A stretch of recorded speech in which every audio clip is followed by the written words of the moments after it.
डोंगरगाव तालुका शहादा गावानजीक असलेल्या खदाणीच्या तलावात बुडून 2 तरुणांचा मृत्यू झाल्याची घटना गुरुवारी 21 रोजी उघडकीस आली।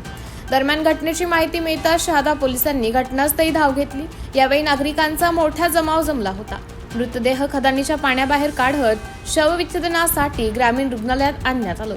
मिळालेल्या माहितीनुसार शहादा शहरातील राजरत्न दिनेश कुवर वय 17 राहणार सिद्धार्थनगर व रितेश रामेश्वर पवार वय 17 शिवाजीनगर हे दोघेही तरुण डोंगरगाव तालुका शहादा गावानजीक असलेल्या दगडाच्या खदाणीत असलेल्या पाण्यात पोहायला गेले असता त्यांचा त्या पाण्यात बुडून मृत्यू झाल्याचं समजते।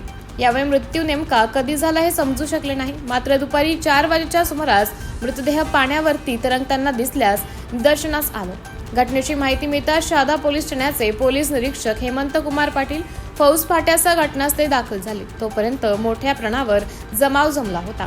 यावेळी मृतदेह पाण्याबाहेर काढून शवविच्छेदनासाठी शहादा ग्रामीण रुग्णालयात आणण्यात आला। यावेळी मृतांच्या नातेवाईकांनी मोठ्या प्रमाणावर गर्दी केली होती। यावेळी उपस्थित नागरिकांच्या आक्रोशाने मन हेलावून टाकणारं होतं। दरम्यान रात्री उशिरापर्यंत शहादा पोलीस ठाण्यात गुन्हा दाखल करण्याचं काम सुरू होते।